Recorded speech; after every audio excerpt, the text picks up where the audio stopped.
हाँ हाँ।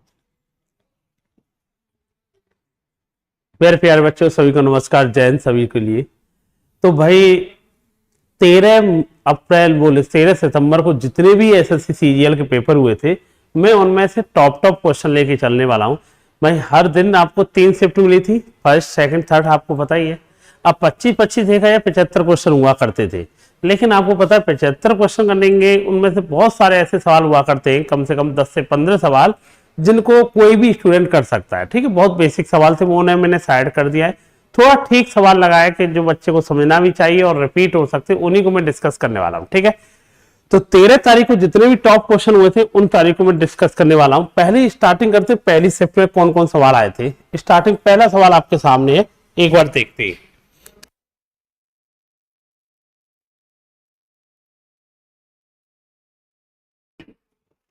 ये सवाल है भाई, एक्स बराबर √2 प्लस √3, वाई बराबर √5 प्लस √1, जेड बराबर 2√2 + 1।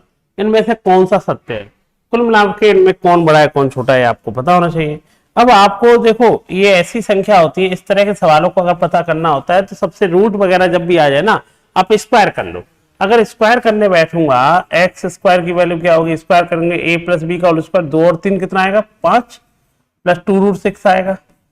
बाई का मान अगर मैं पूछूं, बाई स्क्वायर कर दूंगा तो 5 और 1 6 + 2√5 आएगा। जेड स्क्वायर कर दूंगा, 2√2 का स्क्वायर होता है 8 और 1 9 आएगा, प्लस 2ab मतलब कितना आएगा, 4√2 आएगा। तो आप सब लोगों को दिख रहा होगा, अपने आप ही दिख रहा है, दिमाग ही नहीं लगाना। सबसे बड़ा कौन है इसमें, 9, फिर 6 5 ऐसे लगा दीजिए यार, सिंपल सी बात है। तो सबसे बड़ा जो सबसे छोटा होगा एक्स होगा, एक्स से बड़ा वाई होगा, वाई से बड़ा जेड होगा। तो एक्स वाई जेड इस तरह से आंसर आएगा। ऑप्शन को है मतलब ए ऑप्शन हो जाएगा। तो जब भी इस तरह की संख्या आती है, इनमें कौन बड़ा है कौन छोटा है, तो याद रखा, अगर रूट में संख्या होती है स्क्वायर कर लो, अपने आप दिख जाती है कौन बड़ा है कौन छोटा है। ठीक है, अब इनमें न सोचना कि सर √5 है √2 है, अब इतना नहीं है, ये बड़ी बड़ी संख्या, इंटीजर संख्या 5 6 9 है, समझ में आगे नहीं आगे। ठीक, ध्यान रखना। अगला सवाल, एक बेकर ने, ये वाला टाइप इतनी बार रिपीट किया गया सवाल है, हर सेट में ये सवाल मिल रहा है कि जब दो तरह के सामान खरीदने ले जाता है, कभी ब्लैक एंड व्हाइट बॉल खरीदने गया, वो आपसे बिल करते समय क्या हो जाता है, अपोजिट हो जाता है। समझिए आ गया होगा, ये सवाल इतनी बार रिपीट हो चुका है।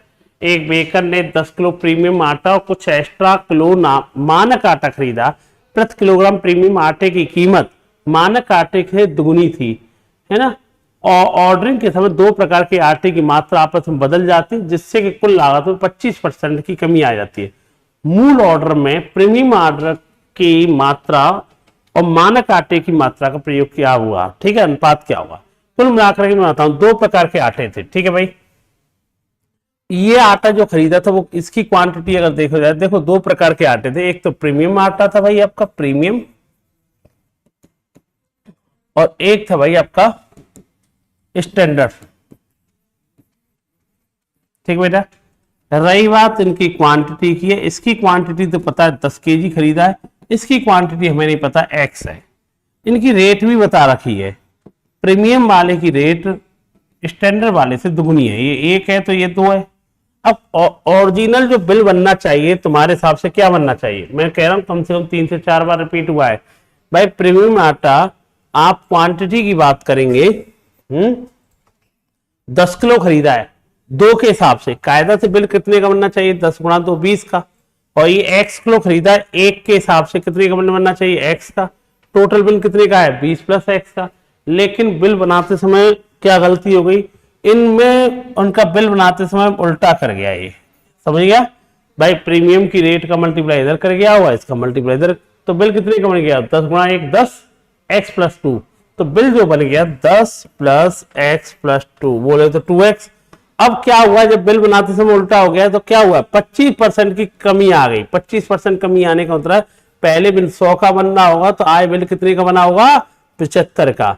या मैं लिख सकता हूं 4/3, पहले बिल 100 का बना होगा, ओरिजिनल बिल कितने का होगा, 100 का। अब कितने का रह गया, 75, 4/3 कह सकते।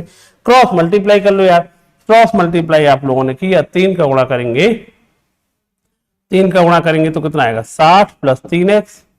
4 का करेंगे 40 + 8x, ये 20x = 5x और x = 4। और x समान 4 आया तो हमसे पूछा क्या जा रहा है ये देख ले। लास्ट में पूछा जा रहा है कि बताइए प्रीमियम और स्टैंडर्ड जो क्वांटिटी थी उनका रेशियो। प्रीमियम का तुम्हें पता है 10 kg है, स्टैंडर्ड का भी निकल के आया 4 kg, इनका रेशियो पूछा था क्वांटिटी का तो हम कह देंगे 5:2। इनकी क्वांटिटी का रेशियो पूछा है तो आंसर कितना आएगा बेटा आपका 5:2। ठीक है, ये सवाल बहुत बार रिपीट कर चुके हैं, इसे याद रखना। ठीक, नेक्स्ट सवाल बेटा आपके सामने क्या है वो देखिए।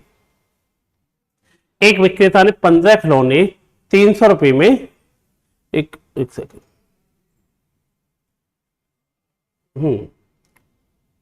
एक विक्रेता ने 15 खिलौने 3000 में बेचे और 25% का लाभ कमाया। तो एक बात समझ में आई, सर एक खिलौना कितने का बेचा होगा इसने? भाई एक खिलौना कितने का बेचा होगा? 15 खिलौने 3000 में बेचे हैं तो एक खिलौने का एसपी कितना आया बताया आपको? एक खिलौने का एसपी आया 3000 में 15 खिलौने, तो एक का खिलौने का एसपी आया 200 रुपए। 25% का लाभ होता है, 25% का मतलब होता है 1/4। मतलब हम ये कह सकते हैं 4 की चीज आपने बेची कितने में होगी? 5 में। 5 में नहीं बेची, वो खुद कह रहा है 5 में थोड़ी बेचता है, एक खिलौने को 200 में बेचता है। तो इससे ये पता चला एक खिलौना आता कितने का है। एक खिलौना जो आता है भैया वो आता है आपका 160 का। अब वो चाहता क्या है यार? वो ये चाहता है कि भैया मुझे 10% का क्या हो जाए? लाभ हो जाए। अब 10% लाभ होने का मतलब इस खिलौने को बेचेगा कितने में भैया आपका? 160 की चीज पर 10% लाभ का मतलब है भाई इस पर 10% मतलब 16 रुपए कमाएगा। या मैं कह दूंगा 110%, 110 लिख दे तो कितने में बेचेगा पता आपको? 176 रुपए में एक खिलौना बेचेगा। 28 से 16 में कितने खिलौने बेचे थे ये बताइए भाई। एक खिलौना कितने का बेचा था उसने? 176 का। तो 28 से 16 में कितने बेचे होंगे? यहां से काउंटिंग निकाल लोगे, काउंटिंग निकालने लगेंगे, एक आएगा 6 से 6 जाएगा तो आंसर कितना आएगा? 16। तो आंसर आ जाएगा बेटा 16 खिलौने इसने बेचेगा। भाई इस हिसाब से वो कितने बेचेगा? 16। क्यों? एक खिलौना कितने का है? बेचा था 200 का। 25% लाभ कमाने का मतलब क्या है? 4 की चीज 5 में, 5 नहीं 200, 1 कमन 40 तो 160। एक खिलौने को 160 में लाया था, अब 10% लाभ लेना चाहता है। 10% लाभ लेना चाहता है, कितने बेचेगा? 176 में। और 176 में कितने खिलौने? 28 से 16, तो कितने खिलौने बेचे होंगे? 16 खिलौने। नेक्स्ट सवाल। एक व्यापारी चाय का एक ब्रांड 150 रुपए प्रति केजी की दर से बेचता है जिससे उसे 25% का नुकसान होता है। अब वह चाय का एक और ब्रांड है 200 रुपए प्रति केजी के हिसाब से बेचता है, 20% का नुकसान होता है। यदि वह दोनों ब्रांडों को बराबर अनुपात में मिला लेता है तो मिश्रण को अगर 175 के हिसाब से बेचे तो उसे कितने % का लाभ या हानि हुई? थोड़ा समझने की कोशिश करना। क्या करे भैया? एक छोटी सी बात बताओ, एक बात बताइए। 150 बेचने में 25% का नुकसान। 25% जानते हो 1/4, मतलब 4 की चीज इसने कायदा से बेची कितने में होगी भैया? 3 में। ये तो क्लियर है। 4 की चीज कितनी बेची है? 3 में। 3 में नहीं बेची, वो खुद कह रहा है कितनी बेची है? 150 में। कितने गुना हो गया? 50 गुना। इसका होता है ये 1 किलो ये वाली ब्रांड कितने में आती थी ये बताओ? 1 किलो कितने की आती थी? 200। अरे प्रॉफिट लॉस की बात करेगा तो आपको सीपी तो निकालना पड़ेगा, जब ये सवाल स्टार्ट ही हो पाता है ना। दूसरी लाइन देखना, दूसरी को 200 के भाव से बेचता है, 20% का नुकसान होता है। 20% का मतलब जानता है 1/5। मतलब मैं ये कह सकता हूं दूसरी 5 की चीज उसने बेची कितने में? 4 में। 4 में नहीं बेची, वो खुद कह रहा है कितनी बेची है? 200 में बेची है। कितने गुना होंगे? 50 गुना। तो वो 1 किलो आती कितने की थी भाई ये बताओ? 250 की। कुल मिलाकर के मुझे ये पता चल गया ये वाली ब्रांड है ना, ये आती है भाई 200 रुपए किलो। ये वाली ब्रांड है कितने रुपए की आती है? 250 की, है ना। तो ये बताओ इन दोनों को बराबर मात्रा मिला दिया जाए तो 1-1 किलो मिला दो तो वो 200 रुपए देने पड़ेंगे, उसके लिए 250 रुपए देने पड़ेंगे। कुल मिला के कितना खर्चा हो जाएगा? 450। दोनों को मिला करके कितनी हो गई? 1-1 किलो कितनी हो गई? 2 किलो हो गई। और कितने के भाव से बेच दिया उसने? मिला करके 175 के भाव से बेचा है। 175 का तो पता है कितने बेच दिया भाई? हम कह देंगे इसने बेची 350 का। पूरे व्यापार में क्या हुआ? अरे 1-1 किलो मिलाई थी वो 450 रुपए हो रहे थे, तुमने बेची कितने? 350। तो देख तो रहा है कितने का लॉस हुआ? 100 का। कितने पर हुआ? 450 पे। इंटू क्या आएगा? 100। 0 से 0। अब ये क्या करेंगे? 5 से 20 बार, 5 से 9 बार, ये आएगा 200/9।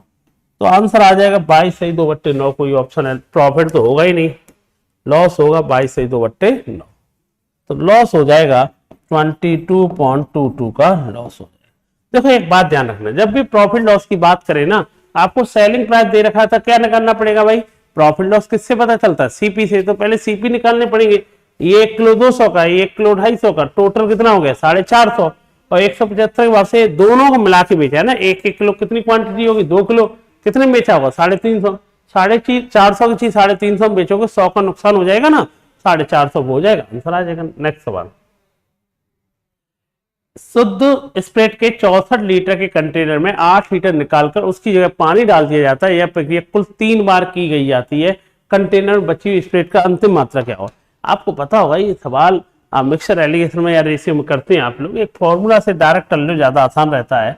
क्या होता है भाई, फॉर्मूला होता है एफ क्यू बराबर Y Q 1 minus X upon I Q की पावर एन। याद होगा, ये कई बार आप लोगों ने पढ़ा होगा, बेसिक फॉर्मूला है भाई। आई क्यू माने इनिशियल क्वांटिटी कितनी दे रखी है 64 लीटर, 1 माइनस इसमें से कितनी, एक्स माने 1 एक टाइम में निकाली गई मात्रा कितनी निकाली जा रही है 8, 1 टाइम टेकन आउट क्वांटिटी 8 है ना।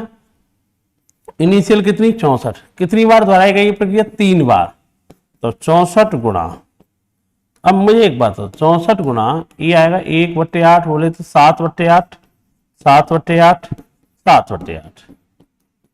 ये फॉर्मूला समझे। एफ क्यू माने होता है फाइनल क्वांटिटी, आई क्यू माने होता है एफ क्यू माने फाइनल माने अंतिम मात्रा, आई क्यू माने इनिशियल क्वांटिटी, इनिशियल माने प्रारंभिक, एक्स माने होता है एक बार में निकाली गई मात्रा, और एन माने कितनी बार।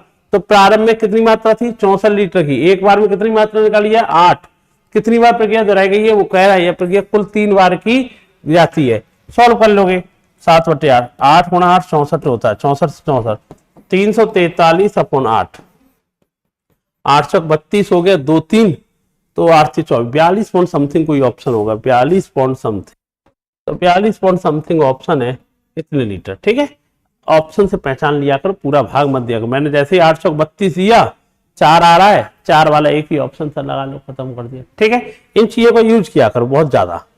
अगला सवाल है, एक जूस विक्रेता शुद्ध संतरे के जूस में पानी मिला देता है। वह मिश्रण को शुद्ध संतरे के जूस के लागत मूल्य पर बेचता है, 20% का लाभ कमाता है। कितने का लाभ कमाता है भैया, 20% का लाभ कमाता है।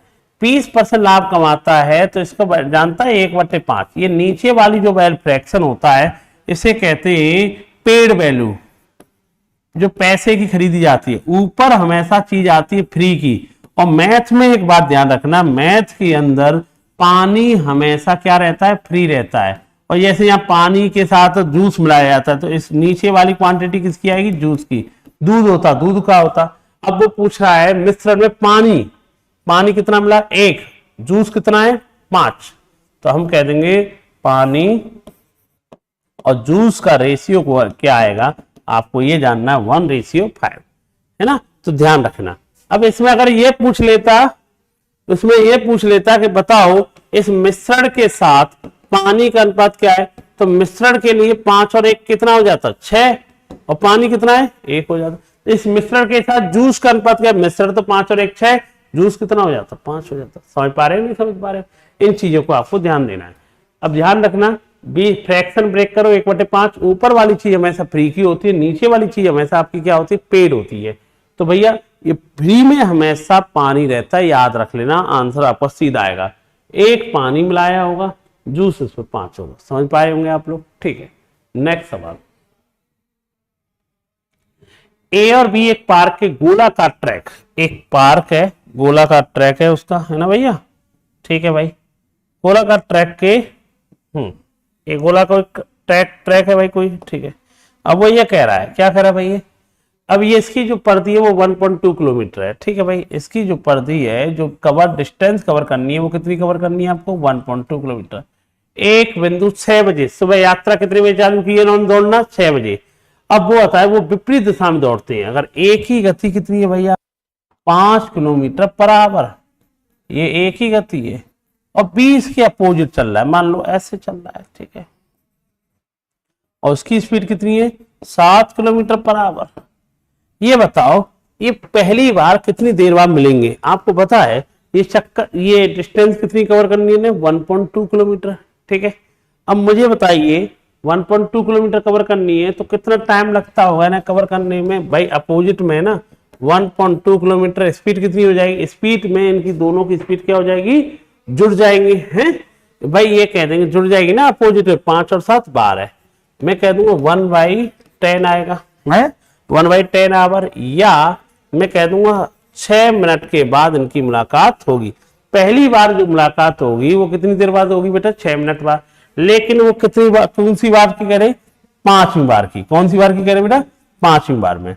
तो 5th बार की बात कर रहे हैं, 5वीं बार कितना टाइम लग जाएगा, हर 6 मिनट में मिलेंगे तो 5 बार में कितने, मतलब कितना टाइम लग जाएगा ना, 30 मिनट। तो 6 बजे पहली बार दौड़े थे, 30 मिनट बाद मतलब 6:30 बजे इन दोनों की मुलाकात होगी। आंसर कितना आएगा, 6:30 AM इसका आंसर आएगा, समझिए। अरे पहली बार भाई 1.2 किलोमीटर की डिस्टेंस है ना, अब वो कह रहा है भाई 6 बजे एक ही बिंदु, अच्छा वैसे सॉरी, वैसे उन्हें बोलना चाहिए था, एक ही बिंदु से दौड़ते हैं, ये इधर दौड़ेगा तो ये इधर दौड़ेगा, समझ गए ना, ये उल्टा दौड़ रहे, ठीक है ठीक है। तो एक ही बिंदु से दौड़ेंगे, मतलब ये इधर जाएगा और ये वाला बंदा इधर आएगा, समझ गया। तो इन्होंने जो डिस्टेंस कवर की है वो कितनी की होगी, 1.2, अपोजिट में तो स्पीड ऐड हो जाएगी, तो हर 6 मिनट बाद इनकी मुलाकात होगी, हर 6 मिनट बाद, मतलब हर 6 मिनट बाद मुलाकात होगी, तो 5वीं का मतलब 6 6 5 30 मिनट बाद 5वीं बार मिलेंगे। 6 बजे दौड़ना स्टार्ट किया, 30 मिनट लगे, 6:30 बजे इनकी मुलाकात हो जाएगी, ध्यान रखना, ठीक, ध्यान। नेक्स्ट सवाल। अच्छा भाई, सेक्टर से बहुत सवाल आए थे, और सेक्टर का एरिया आप लोगों को पता होना चाहिए। एरिया ऑफ सेक्टर होता क्या है, पाई आर स्क्वायर थीटा अपॉन 360। पाई की वैल्यू 22/7, आर की वैल्यू 7 दे रखी है, थीटा केंद्रीय कोण कितना दे रखा है, 90 डिग्री अपॉन 360 डिग्री। सॉल्व कर लेंगे यार इस कैलकुलेशन को, 90 से 4 बार, 7 से 7 कैंसिल, 2 से 11, 2 से 2, 77 अपॉन में 2। तो हम कह देंगे यार इनका जो केंद्रीय क्षेत्रफल होगा वो कितना होगा बेटा, आपका 38.5 होगा। कितना आंसर आना चाहिए, 38.5 आना चाहिए। अच्छा ऐसा हो सकता है, क्या हो सकता है, इन्होंने 2 से 38 कर दिया ना, ठीक है। तो अच्छा इन्होंने ये कर लिया होगा, पाई का मान क्या यूज कर लिया होगा, 3.14 यूज कर लिया होगा, ठीक है, उससे कोई फर्क नहीं पड़ेगा, ठीक। हाँ ध्यान रखना, अरे बेटा 38.5 आ रहा है, उसके पास कोई ऑप्शन दिख रहा है, 38.48 लगा ले, खत्म हो जाएगा, क्योंकि पाई का मान उसने 22/7 यूज ना करेंगे, 3.1 कर लिया होगा, ठीक है। चल नेक्स्ट सवाल, दो इनमें से कौन सी रेखा एक समांतर है, तो याद रखना रेखा समांतर होने का मतलब जानते हो, a1x plus b1y plus c1 equal to 0 लिखा हो, ये दूसरी line a2x b2y plus c2 लिखा हो, तो ये जब ही हो सकता है जब a1 upon a2 b1 upon b2 in not equal to c1 upon में c2 होता है, ये कंडीशन होती है, तो दोनों रेखाएं क्या होती हैं, समांतर होती हैं। अब तुम्हें बताओ, जैसा ये लिख रहा है, जैसा ये दिख रहा है ना आपको, जैसा 3x प्लस 2y होना चाहिए, इसमें तो नहीं है, इसमें माइनस लगा हुआ है, इसमें भी नहीं है, एक ही ऑप्शन लगा दो, 3x प्लस 2y सेम होना जरूरी है। इसका मतलब दोनों रेखाएं क्या होंगी आपकी, पैरेलल होंगी, समांतर होंगी, ठीक, याद रखना, इसके याद रखना रेल टॉपो, ठीक भाई। नेक्स्ट सवाल, ये 13 तारीख की मैंने फर्स्ट शिफ्ट में जो आए हुए सवाल थे वो मैंने आपको कंप्लीट करा दिए है ना, मैंने बताया था उनमें से बेहतरीन क्वेश्चन आप करेंगे 13 तारीख की शिफ्ट जब लगाएंगे फर्स्ट शिफ्ट में, तो जो ठीक ठाक क्वेश्चन थे मैंने वो करा दिए, जो ज्यादा ही जीते उन्हें साइड में कर दिया मैंने, ठीक है। अब देखो 13 तारीख की सेकंड शिफ्ट में जो बढ़िया बढ़िया क्वेश्चन कौन कौन से आए थे उन्हें भी आपको डिस्कस करा देते। ये आया था भाई, अब इधर देखेगा ये क्या लिखा है, 1/3 माइनस √8, 3 को क्या कायदा से 3 को भी रूट के अंदर लिखेगा तो मैं ऐसे लिख सकता हूँ, से भी क्या लिख सकता हूँ, रूट में 9 लिख सकता हूँ, रूट के 8 लिख सकता हूँ, हैं माइनस के 1 में √8 लिख सकता है। यही तो सवाल लिखा है, मैं दोबारा लिख देता हूँ, चलो √7 लिखा है, माइनस के √6 लिखा है ना, ठीक है। अब देख मेरी बात सुनो,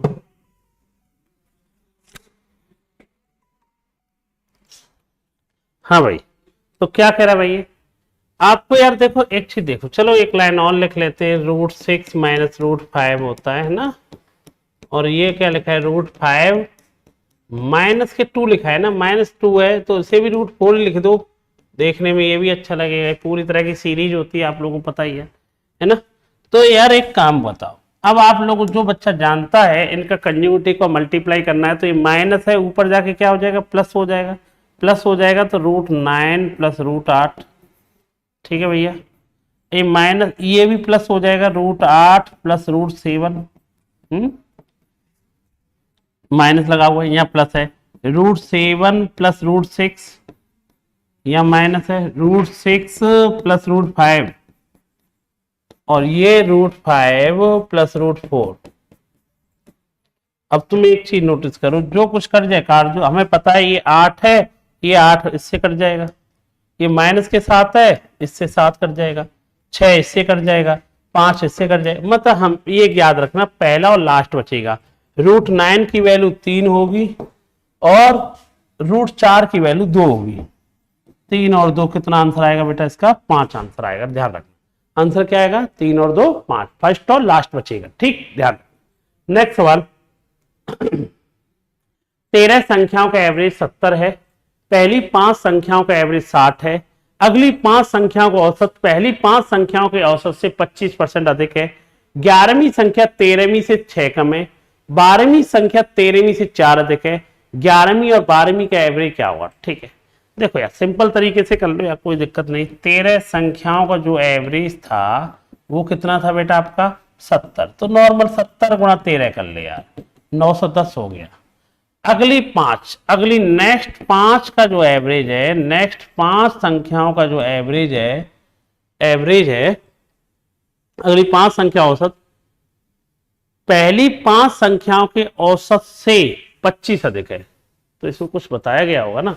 पहली 5 संख्याओं का औसत कितना है 60 है, तो 60 बता रहा है एवरेज कितने का 5 का, तो उनका सम कितना होगा 300 होगा। ठीक है भैया, अब मुझे बताइए, और उसने कहा है अगली 5 इसके बाद, ये तो स्टार्टिंग की 5 हो गई ना, ये तो स्टार्टिंग की 5 हो गई, फर्स्ट 5 नंबर, इसके बाद नेक्स्ट 5 नंबर। अब अगले 5 नंबरों का जो एवरेज है वो क्या है पता है, वो ये कह रहा है अगली 5 संख्या को एवरेज पहली 5 संख्या को औसत से 25% अधिक है। तो 60 का 25% जानता है कितना होता है, तू जानता होगा 15 होता है, 15 अधिक है तो ये कितनी हो जाएगी कायदा से 75 हो जाना चाहिए। इनका एवरेज कितना हो जाना चाहिए 75, कितने का 5 का, ये 25 35 और 2 37 हो गया। अब ये बताइए इनमें अब 10 संख्याओं का सम आ गया, तेरे पे 10 का आगे 5 और 5 10, ये 10 का सम आ गया, तो हमें ये पता चल जाएगा लास्ट के 3 नंबर जो बचे कौन कौन से 11 12 13, उनका सम क्या होगा लास्ट के 3 नंबर। तो 910 में से 300 प्लस 375 घटा दे, हम कह देंगे 910 में से ये घटा देंगे 675, ये सॉल्व करेंगे 10 में से 5 गए 5 आएगा हैं, और 10 में से 5 गए तो 5 आएगा, 10 में से गए तो 3 आएगा, और ये कितना आएगा बेटा 2 आएगा। तो लास्ट के 3 नंबरों का जो सम आएगा वो कितना आएगा बेटा आपका 235 आएगा। इनका कोई रिलेशन दे रखा है अब आपसे, इनका तीनों का संबंध क्या है भाई, कौन कौन सी संख्या है, 11वीं संख्या है, एक 12वीं संख्या है, एक 13वीं संख्या है।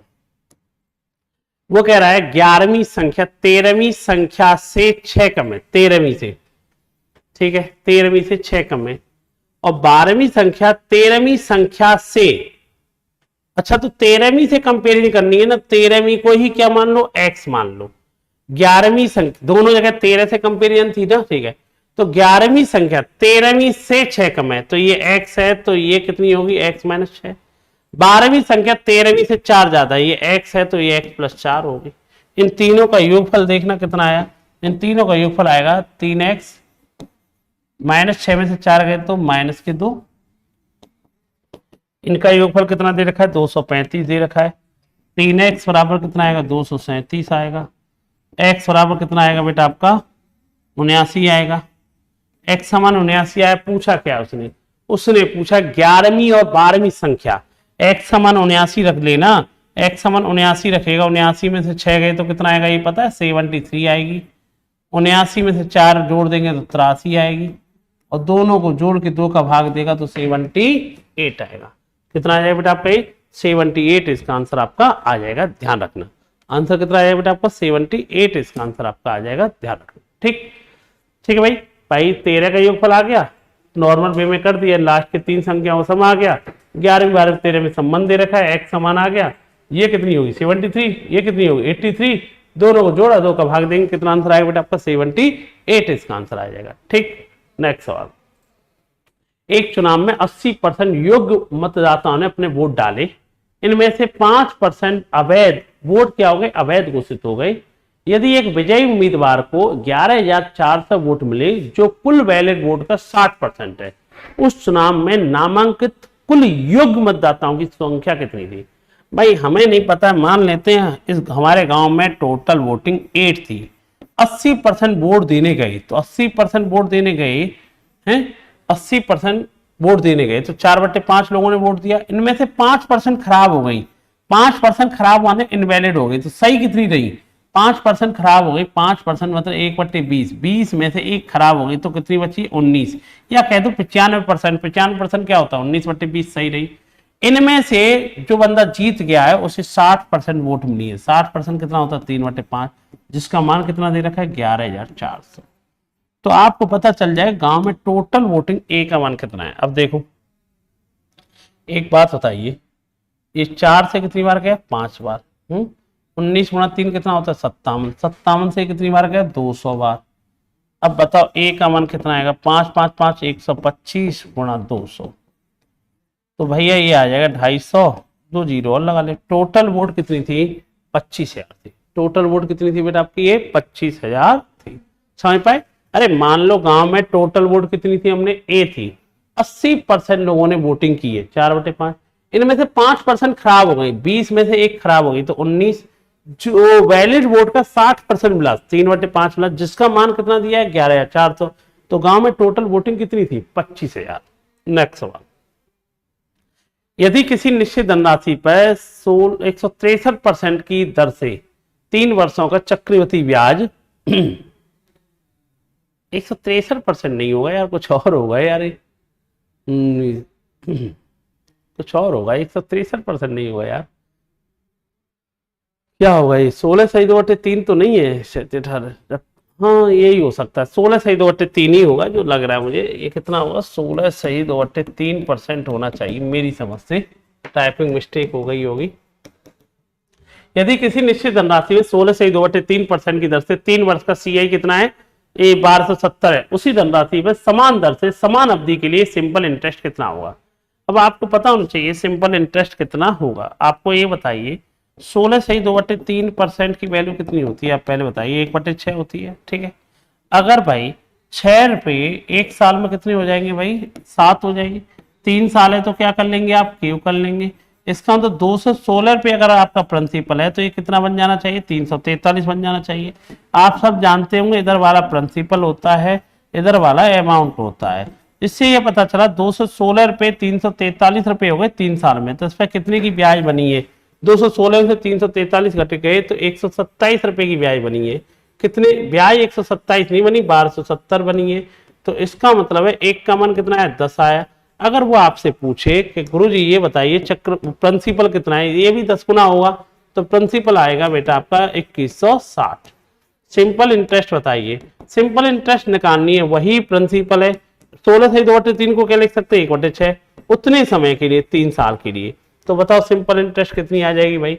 हम कह देंगे 6 से कितनी बार गया? 60, कितनी बार गया बेटा आपका? ये 360 बार गया, और ये कितना आएगा? 1080 आएगा।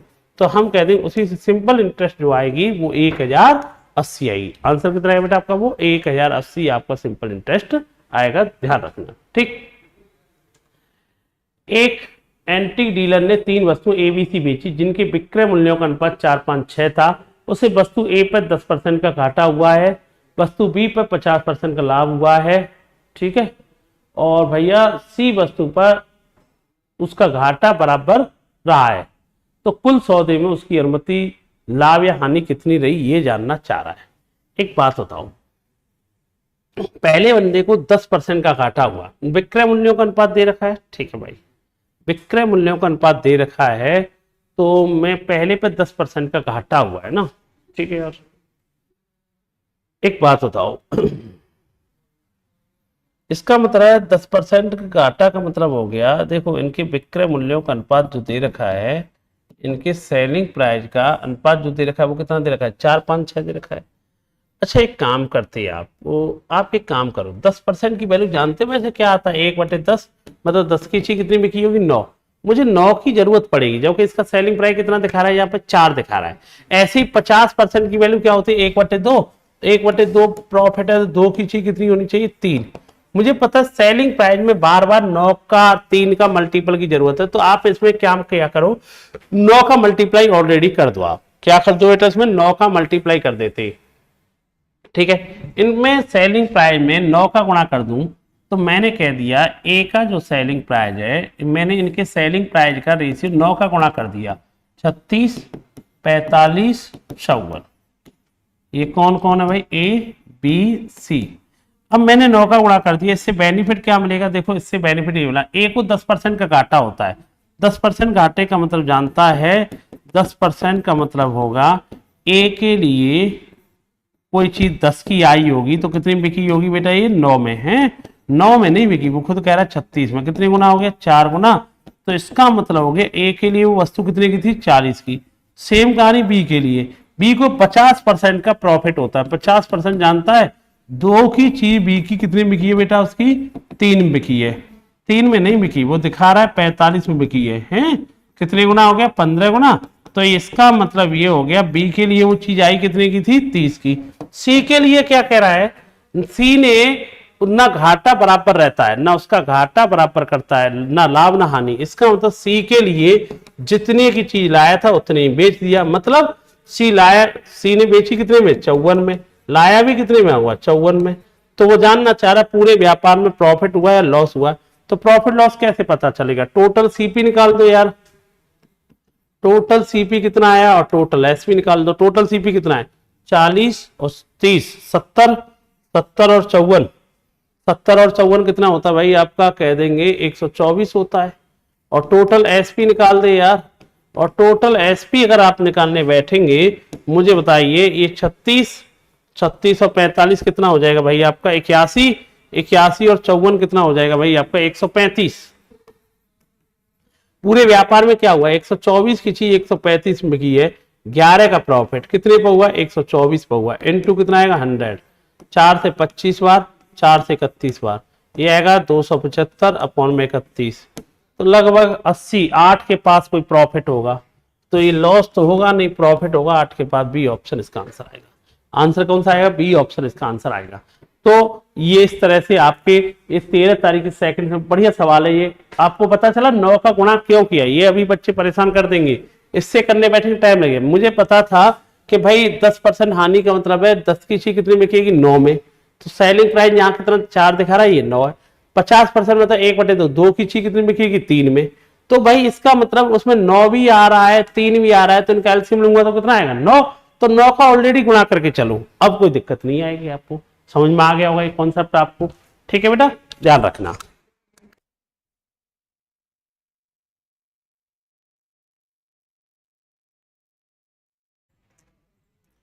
हाँ भाई, तो 15 से आगे बढ़ते हैं भाई, 16 नंबर सवाल है आपका इसी में ना, इसी में बात करते 13 सितंबर वाली है ना, सेकंड शिफ्ट में 16 नंबर। एक थोक विक्रेता व्यापारी है, फैक्ट्री की लागत मूल्य से ₹C, फैक्ट्री की लागत मूल्य कितनी है, C है, ठीक है। जो एमआरपी C है उससे 50% अधिक कीमत पर सीलिंग फैन का एक बैच खरीदता है। A wholesaler buy a batch of the ceiling fan at the 50% mark over the factory's base cost of C. He then allowed 20% trade discount to the retailer. The retailer apply a 40% mark in the cost and offer a flat 10% discount to the customer on the printed price. If a customer finally pay 18144, what is the original base post C on ceiling price? ठीक है यार, एक तरह का successive सवाल है। भाई क्या है भाई, किसी वस्तु का जो मूल्य पड़ा था वो कितना था भैया आपका, वो कह रहा है किसी वस्तु का जो मूल्य पड़ा था वो ₹C था, कितना था भैया, C था। उसने उसकी वैल्यू कितनी बढ़ा दी, 50%।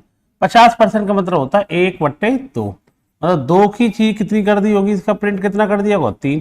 फिर इसको बेचते समय उसने क्या किया, इस पर 20% का डिस्काउंट दिया। 20% डिस्काउंट देने का मतलब 5 की चीज को कितने में बेचा होगा उन्होंने, 4 में। ठीक है, अरे यहाँ बढ़ाए तो जोड़ते जाना, घटाए तो कम जोड़ते जाना। फिर उसने क्या किया, जो लेके गए बंदा, उसने इसका रेट 40% बढ़ा दिया। 40% बढ़ाने का मतलब है 5 की चीज कितनी बेची होगी, 7 में। और फिर इसने बेचा क्या, 10% डिस्काउंट बेचा है। 10 की चीज कितनी बेची है बेटा इसने, 9 में। फाइनली कितने की बिकी है बेटा ये, 18,144। 18,144। आप लोगों ने देखा, इसे कहते हैं सक्सेसफुल। भाई जनसंख्या वाले सवाल, पॉपुलेशन वाले सवाल देख ना, वही ना, यहाँ भाई बढ़ी फिर घटाई, फिर बढ़ी फिर घटाई, फाइनली ये रहा। इनिशियल वैल्यू पूछिए तो आप कैलकुलेशन सॉल्व कर लेंगे। आप यार कैलकुलेशन सॉल्व करने बैठे तो आप एक चीज नोटिस करेंगे, भाई 9 से कितनी बार गया, 9 से गया 0016। ठीक है भाई, ठीक है भाई। अब इसके बाद क्या गया भाई आपका, 4 गुणा 3 कितना होता है, 12। 12 से कितना गया भाई ये, 12 से कितना गया भाई, हम कह देंगे 1, और ये आ जाएगा बेटा आपका 72, और ये आएगा बेटा आपका 8, 168। 7 से कितनी बार गया, 24 बार।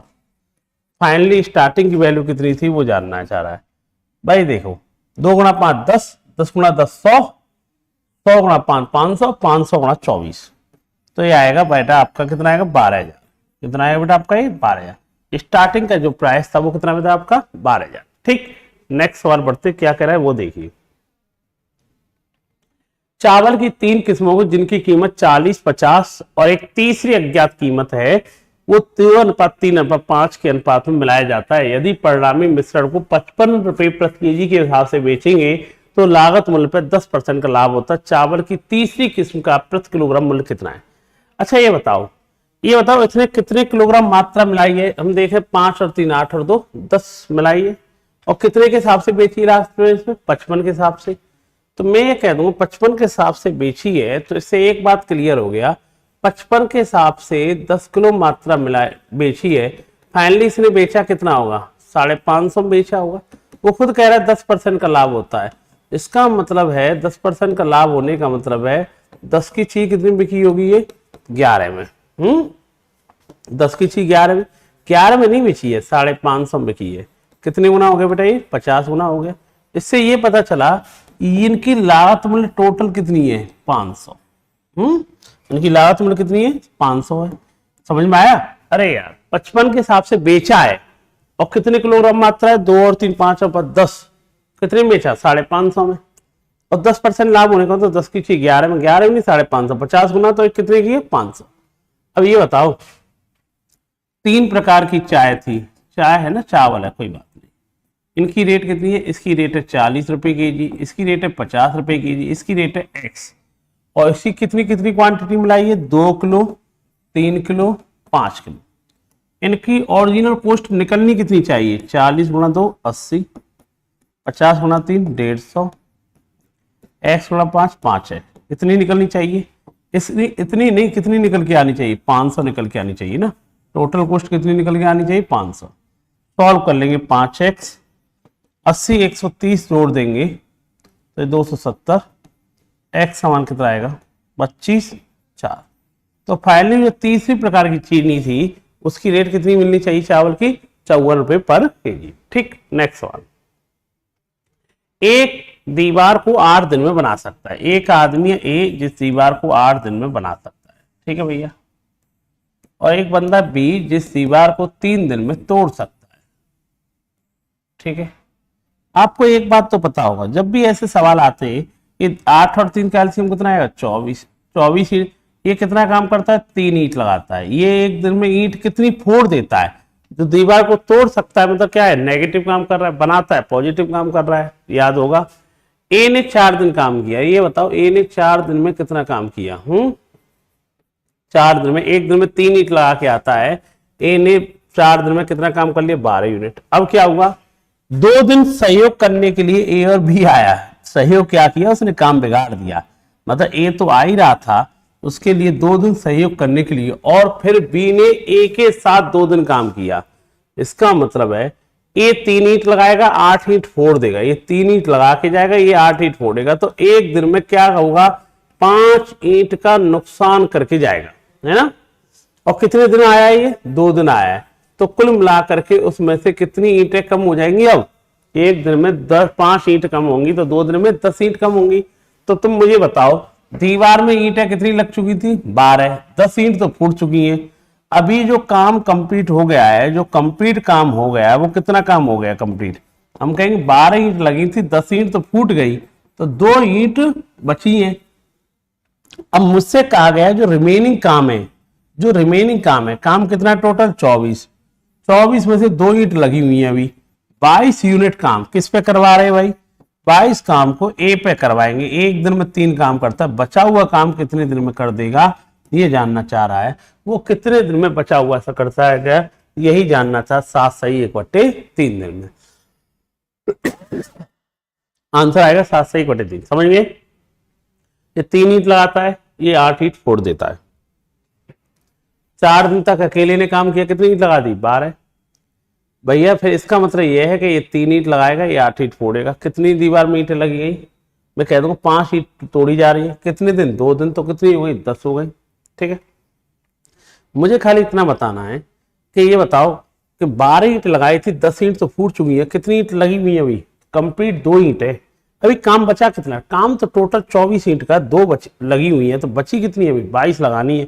ए के द्वारा कितने दिन लग जाएंगे, 7 सही 1/3 दिन।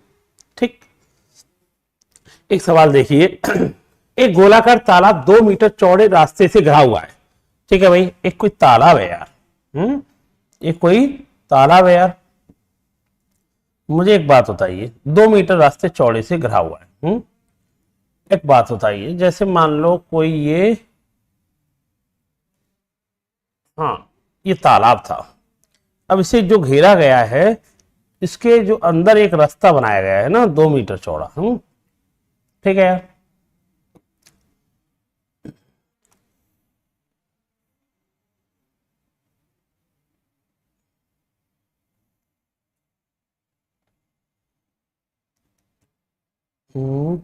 एक सेकेंड भाई,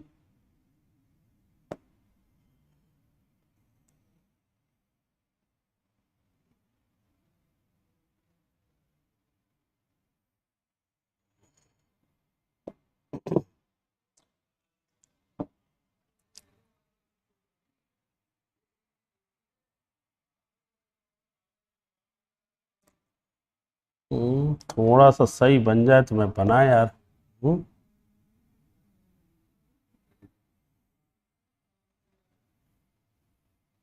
चलो काम चला लेना, समझा देंगे तुम, ठीक है ना, इतने से काम चला लेते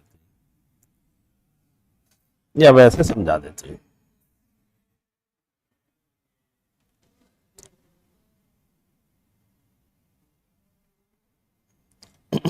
रुको एक बार और देखते हैं बन जाए तो। देखिए ये तालाब है पूरा, ठीक है, इसके अंदर एक रास्ता बनाया गया है। चलो भाई जैसे 2 मीटर का रास्ता है वो, ठीक है भाई,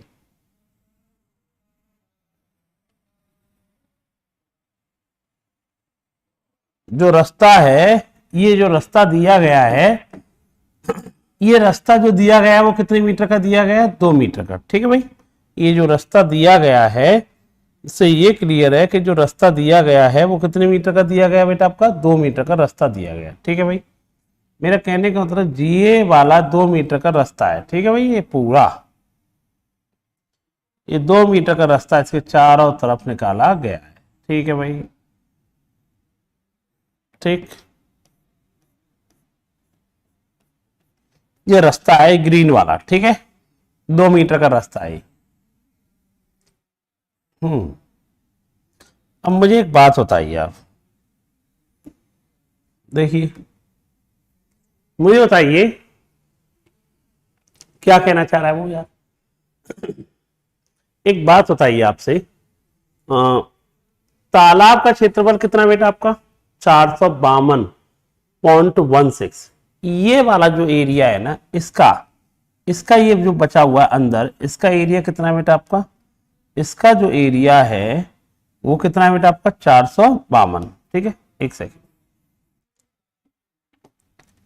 मुझे एक बात बताओ खाली सुनो, क्या ये बताइए पूरे का क्षेत्रफल कितना है, टोटल का कितना है भाई, टोटल का एक बात पता चल रहा है तेरे को, ये यहां से ये कह सकते हैं, मेरे को एक बात बताइए, ये यहां से यहां तक की रेडियस मान लो, जैसे कि मैं आपसे कहूं यहां से यहां तक की रेडियस है आर, कितनी बेटा ये आर है, ठीक है। और पूरी रेडियस अगर मैं आपसे पूछूं कि पूरी रेडियस कितनी है, तो तुम क्या कहोगे गुरुजी, ये आर तो होगी प्लस में कितना ऐड हो जाएगा बेटा, 2 हो जाएगी। अगर मैं तालाब की त्रिज्या की बात करूंगा, तालाब की त्रिज्या की बात करूंगा, तो तुम एक चीज नोटिस कर रहे होंगे, आर तो है ही, 2 और ऐड हो जाएगी नहीं हो जाएगी। इससे एक बात तो क्लियर है, तालाब का कुल क्षेत्रफल कितना दे रखा है भाई, हम ये कह सकते हैं, इसका मतलब पाई, और जो रेडियस हो जाएगी तालाब के लिए क्या हो जाएगी भाई, पाई, ये होता है भाई तालाब के लिए पाई आर स्क्वायर, आर प्लस 2 का होल स्क्वायर, जिसका मान कितना दे रखा है उसने बेटा, 616 दे रखा है। अब यहां सॉल्व अगर आप करने बैठेंगे तो मुझे बताइए 22 से कितनी बार गया भाई, 22 दूनी 44 हो गया, ठीक है भाई, और 44 17 8 बार गया, आर प्लस 2 का होल स्क्वायर आया, ये कितना आएगा 28 गुणा 7 आएगा, कितना आएगा भाई 56, 7 दूनी 14 14, और 5 कितना आता है भाई आपका, या एक काम करो ना, सही तो है 196 आएगा, दोनों तरफ रूट लेने पर कितना आएगा, आर प्लस 2 आएगा 14, आर बराबर कितना आया 12। अगर वो आपसे पूछना चाह रहा है तालाब की त्रिज्या कितनी है, तो हम कह देंगे ये तालाब की जो त्रिज्या थी कितनी थी, 12, यही आपसे पूछा है। दोबारा सुन लो, दिख रहा है तुम्हें, मुझे बताइए, एक कोई गोलाकार मैदान है पूरा, है ना, यदि इसका क्षेत्रफल पूरा कितना दे रखा है उसने, 616 दे रखा है, उसने कह रखा है ये रास्ता कितने मीटर का है, 2 मीटर का है, तो तुम्हें ये बताया गया यदि टोटल क्षेत्र 616 है, और ये बताइए तालाब, मैंने इसकी जरूरत ही नहीं पड़ी बच्चों को बेवकूफ बनाने के लिए लिख रखा है, जरूरत ही नहीं है।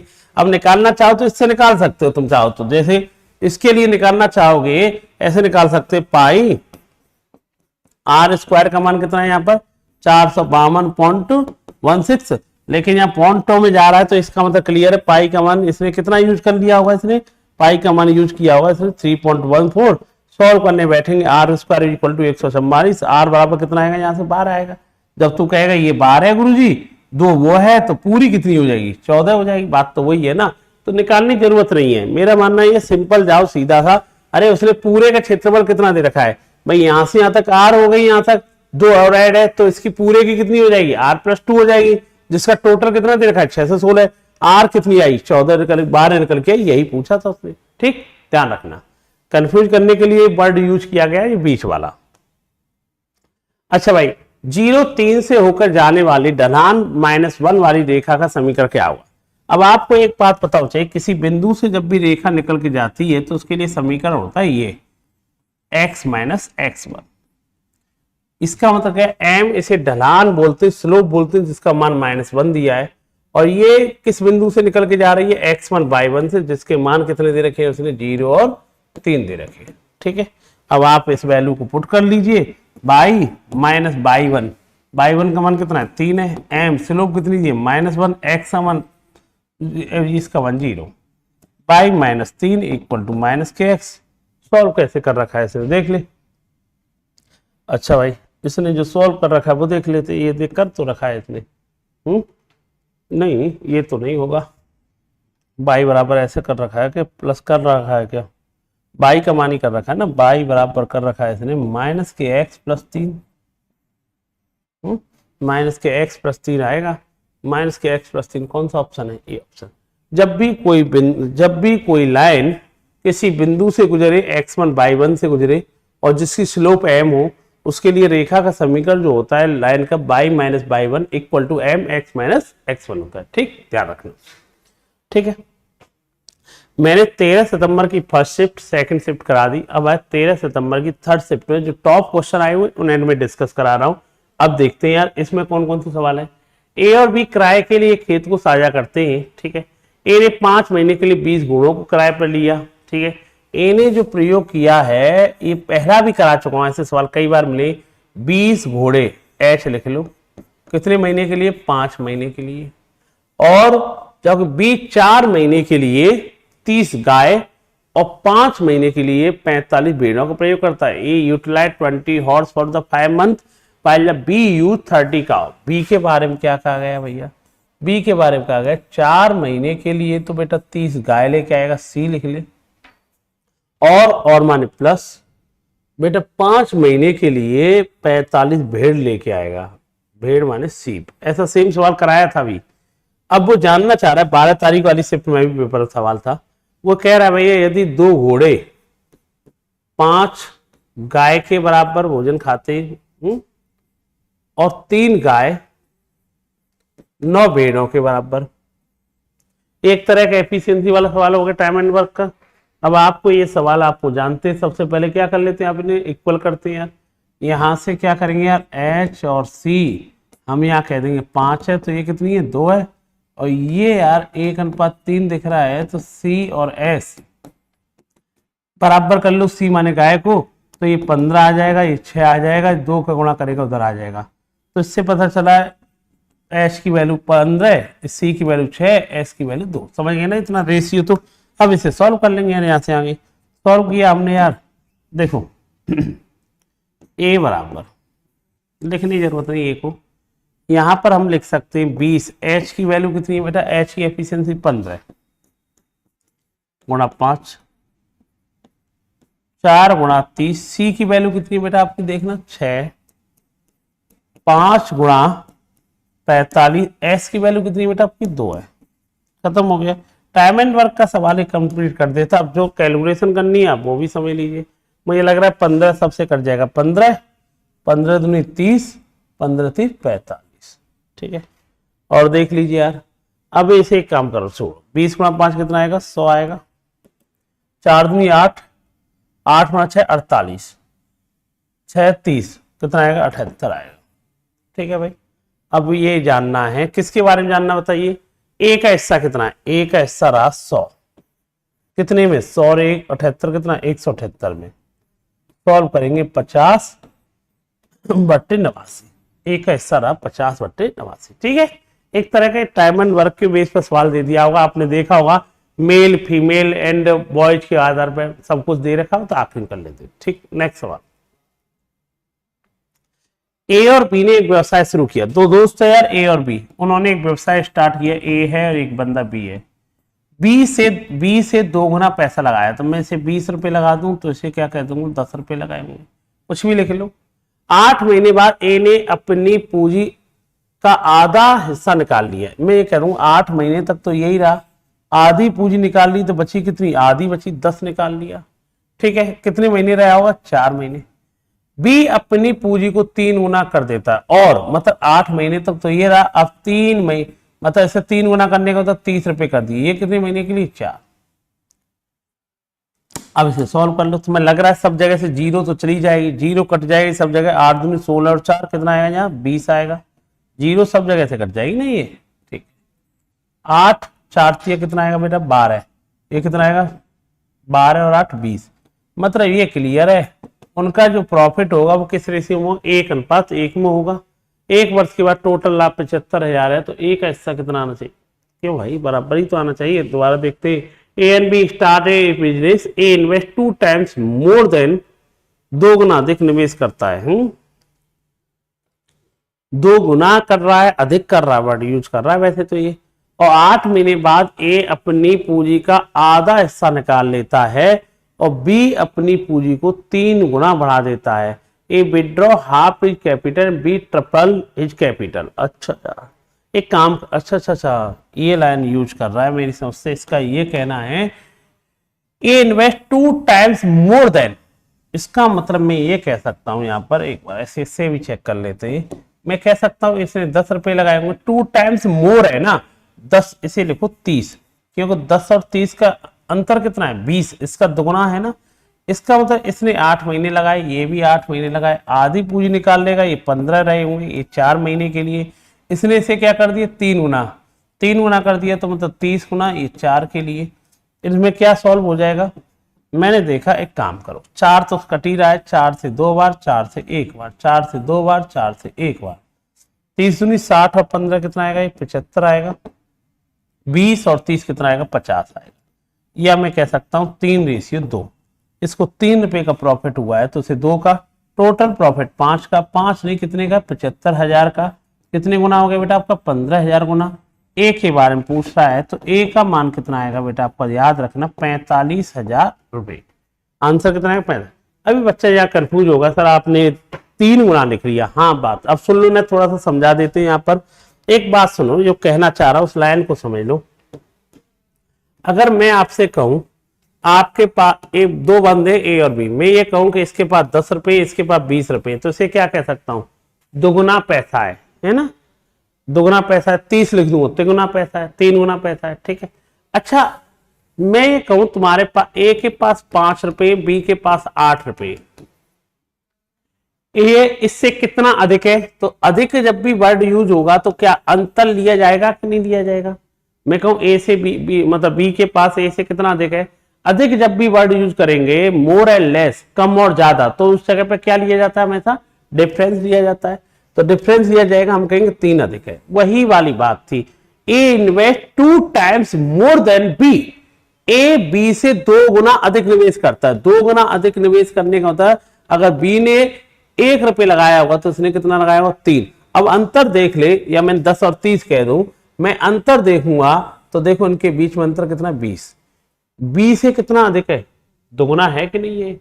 तो ध्यान रखना, जब भी इतने गुना, वैसे ये केस पहले नहीं आया करता, सिंपल करता था, दुगुना किया तिगुना किया, लेकिन इसने किया है। अगर ये खाली ये बोलता है ए बी से 2 गुना निवेश करता है, ये वर्ड नहीं होता तो 10 और 20 ठीक था। जैसे ही इसने अधिक वर्ड यूज किया है तो 10 है तो ये 30 है, क्योंकि इनके बीच का अंतर कितना दिखाएगा, वो 20 दिखाएगा। समझ पाए, इसे ध्यान रखना। ये 10 हो गया तो इसे क्या लेंगे, 30 लेंगे। ये 8 महीने के लिए, फिर तो सेम सवाल ही है, ठीक, ध्यान रखना। अधिक जब भी आए, अधिक और कम वर्ड यूज होता है, लेस एंड मोर, उस जगह पर क्या लिया जाता है, हमेशा आपका डिफरेंस लिया जाता है, ठीक है, ध्यान रखना। एक पुस्तक विक्रेता एक उपन्यास को 22 रुपए में बेचता है और 10% का घाटा उठाता है, ठीक है। और देखो 10% का घाटा उठाने का मतलब सिंपल ऐसा कर लो, तो 100 रुपए की चीज मान लो, 22 रुपए में बेचने का मतलब है तुमने 22 का मान मैंने मान लिया, इस जगह कितना मान लिया, 90 मान लिया। पुराने स्टॉक को खाली करने के लिए उपन्यास को 0.8 MRP, 0.8 MRP का मतलब जानता, 0.8 MRP, 22 है ना, 22 का मान मैं अपने मन से क्या रख सकता हूँ, जब मैं 90 मान लिया ना, 22 का मान क्या मान लिया मैंने भाई, 10% हानि पे बेचने का मतलब है 100 की चीज कितनी बिकी होगी, 90। 22 का मान कितना निकल के आया यार, 90। 22 का मान 90 निकल के आया, इसका मतलब है इसके कितने में, 72। और वो ये कह रहा है एमआरपी कितना हो गया, 72। इस पे भी वो 5% डिस्काउंट दे रहा है। 5% डिस्काउंट देने का मतलब है, तो ये कह देंगे 3 रुपए 60 पैसा कम और कर देगा। तो मैं ये कह दूंगा इसे कितने में बेचा होगा, उसने 68.4 में बेचा होगा। कितने में बेचा होगा, अरे भैया उसने ये कहा है किसी वस्तु को मैंने 10% घाटे पे बेचा, तो मैंने मान लिया वो चीज 100 की थी, कितने में बेचा हुआ, 90 में। इससे पता चला 22 में बेचा, 22 का मान यहाँ कितना हो गया, 90 मान लिया, कुछ ही मान लिया, कोई फर्क नहीं पड़ेगा, परसेंटेज है। उसने कहा उसका एमआरपी मैंने 0.8 बाई प्रिंट कर दूं, 0.8 बाई का मान कितना माना 90, कितना प्रिंट कर दिया, 72। अब डिस्काउंट दे रहा है कितना, 5%, 72 का 5% होता है 3.6, कितने में बेचूंगा, 68.4 में। फाइनली क्या हो जाएगा उसे, अरे कायदा से 100 की चीज है, 68.4 में बेचने का मतलब 32.6% का तुझे लॉस होगा। अब 32.6 दिया नहीं है, 32 नहीं 31.6 का, 31.6 का लॉस होगा। तो 6 नहीं दिया तो 59 तो दे रखा है, इसी से आंसर लगा देंगे। 31.59% का क्या हो जाएगा बेटा, से लॉस हो जाएगा, ठीक है, ध्यान रखना। नेक्स्ट सवाल, एक फर्नीचर निर्माता एक डाइनिंग टेबल सेट को एमआरपी 25% छूट पे शोरूम को बेचता है। मतलब मैं कह सकता हूं इस वस्तु का जो एमआरपी होगा, आपने अपने मन से मान लिया 100, 25% छूट पर बेचने का मतलब उसको कितने में लेके चला गया बंदा, उसने खरीदा है तो उसने कितने में खरीद लिया होगा उसे, उसके लिए तो कॉस्ट प्राइस हो गया 75 में। और वो क्या कह रहा है, छूट वाले मूल्य पे 10%। अच्छा देखो, प्रिंट एमआरपी 100 था, 25% डिस्काउंट दिया तो उसने कितने पैसे लिए होंगे, 75। लेकिन उसने एक बात कही है, छूट वाले मूल्य पर 10% हैंडलिंग चार्ज भी जोड़ देता है। 10% क्या जोड़ देता है, हैंडलिंग चार्ज। भाई 75 नहीं, 10% टैक्स भी लगेगा, हैंडलिंग चार्ज जोड़ दिया, 7.5 रुपए जोड़ दिया, तो 7.5 रुपए कुल मिला के उस बंदे को पड़ा कितने का है, उस बंदे ने इसके लिए फाइल ने कितना पैसा दिया है, 82.5 रुपए। अब वो कर क्या रहा है बेटा, जो बंदा खरीद के ले गया है, फिर शोरूम सेट को उसके द्वारा भुगतान की गई राशि से 45% अधिक में बेचता है। कितने रुपए अधिक में बेचता है? 4500 रुपए अधिक में बेचता है, जिससे कि 30% का लाभ हो जाएगा।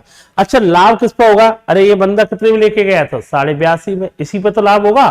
तो 82.5 पे लाभ होगा। कितने परसेंट का लाभ हुआ है? 30% का लाभ हुआ है, जिसकी वैल्यू 30% का लाभ हुआ। आपको बता रहा है कि मैंने कितना लाभ कमाया, मैंने तो 45 रुपए ज्यादा लिए, इतने का प्रॉफिट मैंने कमाया है। अब यहां से क्या करेंगे आप, यहां से क्या करेंगे, एक काम करो, ये पॉइंट हटा दोगे, नीचे क्या आ जाएगा? 0 आ जाएगा। ठीक है, 25 से कितना आएगा? ये 75, ये 33, 25 है ना, 1 0 से 1 0, ये नीचे 100 हो गया, 4 बार आ गया।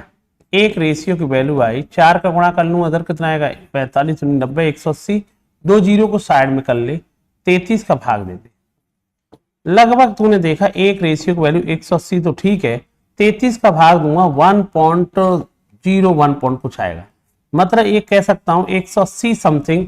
और हमसे पूछा गया एमआरपी, तो 18,000 से समथिंग कुछ ऊपर जाएगा।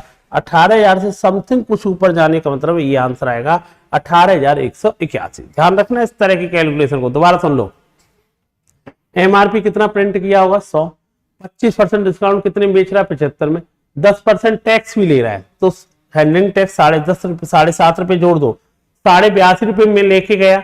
मैं ये कह रहा हूं कि मैंने 45 रुपए एक्स्ट्रा लिए, मतलब एक्स्ट्रा लेने का मतलब मैंने प्रॉफिट लिया, सीधी सीधी बात है। और प्रॉफिट कितना कमाया ये भी बता रहा है, 30% का प्रॉफिट कमाया। प्रॉफिट में लेके कितने की गया था? 82.5, इस पर 30% प्रॉफिट कमाया, जिसकी वैल्यू कितनी है? 4500। इससे पता चला इसकी वैल्यू कितनी है? 180 मल्टीप्लाई 1 पॉइंट, मतलब इसका 180 गुना करेंगे ना, एमआरपी निकालना है तो 18,000 से थोड़ा ऊपर होगा, तो आंसर कितना आएगा बेटा? बी ऑप्शन का आंसर होगा। नेक्स्ट सवाल, एक व्यक्ति ने 18,000 रुपए निवेश किए। देखो सिंपल सी बात है भाई, इसका मतलब एक्स पे कितने परसेंट निवेश किया होगा? 15% निवेश किया है यार, हैं? और वाई पे कितने परसेंट निवेश किया बेटा? उसने 10% का निवेश किया। टोटल ब्याज कितनी मिलती है? 2160 रुपए मिलती है। कितनी मिलती है? 2160 रुपए। टोटल धन कितना था बेटा आपका? ये 18,000 रुपए धन था। मैं ये कह रहा हूं पूरा धन ही उसने 10% पे उठाया होता तो 18,000 रुपए पे मात्र कितनी ब्याज मिलती उसे? 18,000 पर 1800 रुपए की ब्याज मिलती। ये तो ब्याज कितनी मिल रही है इसे? 2160। ये 360 रुपए एक्स्ट्रा किसकी वजह से मिले? 360 रुपए एक्स्ट्रा मिले, इसे एक्स को 5% एक्स्ट्रा दिया गया, उसकी वजह से उसने 360 एक्स्ट्रा कमा लिए। तो इसका मतलब है एक्स पे जो एक्स वाला पैसा था, जो कितना दिया गया था? 7200 रुपए दिया गया था। आंसर क्या आएगा? C option. दोबारा ये परसेंटेज का सवाल लगा लेते इस तरह की पॉपुलेशन में। भाई एक्स को भी 10% पे उठाया जाता, वाई को भी 10% पे उठाएंगे। टोटल धन कितना था? 18,000, उस पर 10% पे उठाएंगे तो ब्याज कितनी मिलेगी आपको? 1800 रुपए। जबकि ब्याज मिल कितनी रही है एक साल में? 2160। ये 360 रुपए एक्स्ट्रा कहां से मिली? एक्स को 5% एक्स्ट्रा उठा रहा है, उसकी वजह से 360 मिली। तो एक्स समान कितना होगा बेटा आपका? 7200 होगा। ठीक, नेक्स्ट सवाल, दो वृत्ताकार, अच्छा ये परिधि का रेशियो क्या होता है? भाई परिधि बोले तो सरकमफ्रेंस होती क्या है? 2πr होती है, या कह सकता हूं सरकमफ्रेंस डायरेक्ट समानुपाती क्या होती है? रेडियस होती है। इसे रेडियस का भी अनुपात कह दो या सरकमफ्रेंस का, बात एक ही है। सरकमफ्रेंस का बोल दो या रेडियस का, जिनका रेशियो कितना है? 3:5। अच्छा एरिया आप जानते हैं, एरिया क्या होता है भाई? πr² होता है। मतलब डायरेक्ट एरिया जो रेशियो समानुपाती होता है वो r² का होता है। मैं ये कह सकता हूं कि इनके एरिया का रेशियो क्या आएगा? 3 का स्क्वायर 9, 5 का स्क्वायर कितना आएगा? 25 आएगा। अब मुझे बताइए छोटे वाले 9 का मान दे रखा है, कितना दे रखा है? 150 दे रखा है। बड़ा वाला कितना चाहिए? 25 का मान चाहिए। इस कैलकुलेशन को सॉल्व करना था यार। 3 से ये 3 बार, 3 से ये 50 बार, ये कितना आएगा भाई आपका? 1250 आएगा। 3 का भाग देगा तो 416 पॉइंट समथिंग आएगा, 417 आंसर लगा देंगे। ऑप्शन में क्या था? 417। ठीक है ना। परिधि क्या होती है? 2πr। सरकमफ्रेंस डायरेक्ट समानुपाती रेडियस की होती है। मैं ये कह सकता हूं, और एरिया क्या होता है? πr²। तो एरिया डायरेक्ट समानुपाती r² का होता है।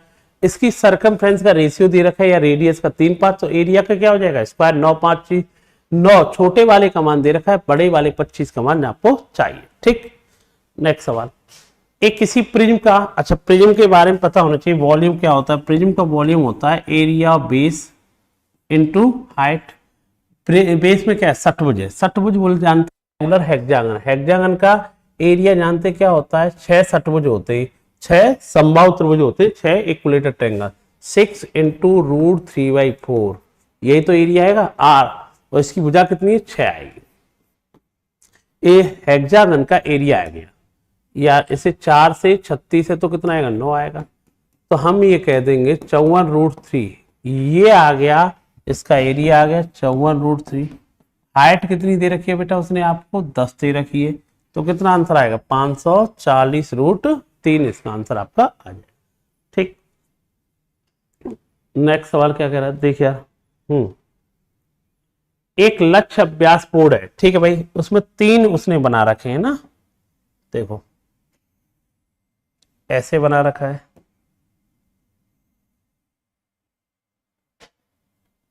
इस तरह से उसने 3 बना रखे हैं, ठीक है।